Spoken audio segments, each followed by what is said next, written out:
My name is Priscilla Lopez, and you're probably watching my video because you have to. However, I do caution you that you may learn something from it, so I hope you enjoy it.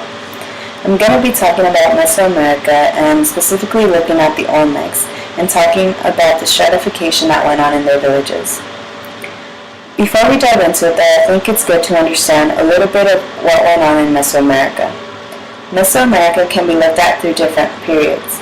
The oldest period we look at is the Bio-Indian period. During this period, climate change took a toll on the available food sources for the people of Mesoamerica. Mammals and other animals of the like were becoming extinct, so they needed to find different food sources, which then led to the Archaic period. During the Archaic period, people started to domesticate plants, and populations were also growing because of this.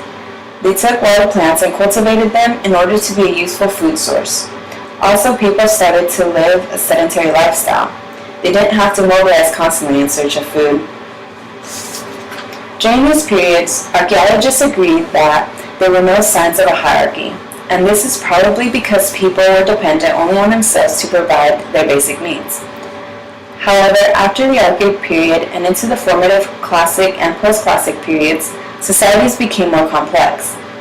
Agriculture really took off, and there was also the introduction of pottery. People not only made pottery to store the large amounts of maize being produced, but also made small figurines of peoples, gods, and animals. Then pottery and other creations became goods of trade, as did crops. So as basic needs were being met, like food, people then decided to do other things. So there wasn't that much of a need in agriculture. And that's when stratification really started to take form. Some of you may wonder what stratification is. And stratification is the arrangement of people into hierarchies based on how much of what society's values they possess.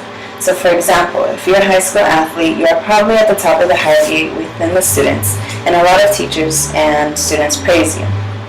So there are different ways of looking at stratification. A structural functionalist approach would look at hierarchies and examine how these structures work to help keep society operating. Much like the human body. Every part serves a function, but if one function stops working, let's just say the heart, then you die. So when we look at the Olmecs and their hierarchy, we can see how every part serves a function. The Olmecs really took off in a formative period, so when agriculture took off as well as pottery. Rulers, priests, and skilled artisans were at the top of the hierarchy, and they lived in larger cities, towns.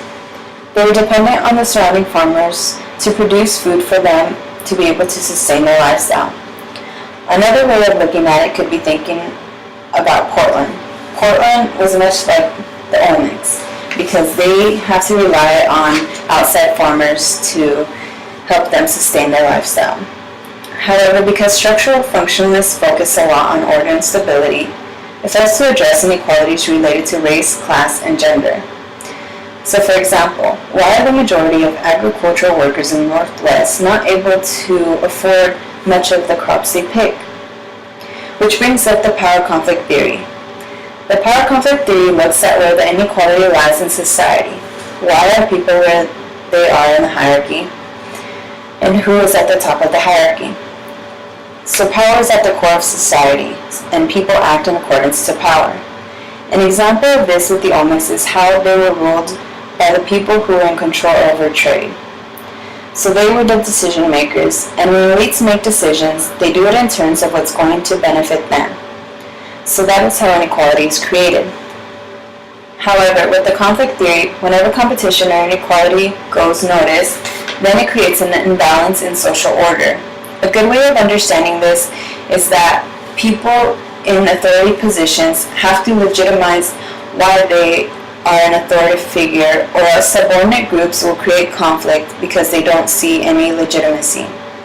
For example, in the movie The Last Supper, the slaves got the chance to eat at the master's table and convivir con él, but that's when they realized that they had no legitimate reason or skill that set them apart from them, which then led to the revolt the next day. However, because the Olmecs fell due to natural causes versus societal issues, people didn't reach that point yet of questioning the order of the hierarchy. So then now you understand more about stratification in Mesoamerica. Created using Powtoon.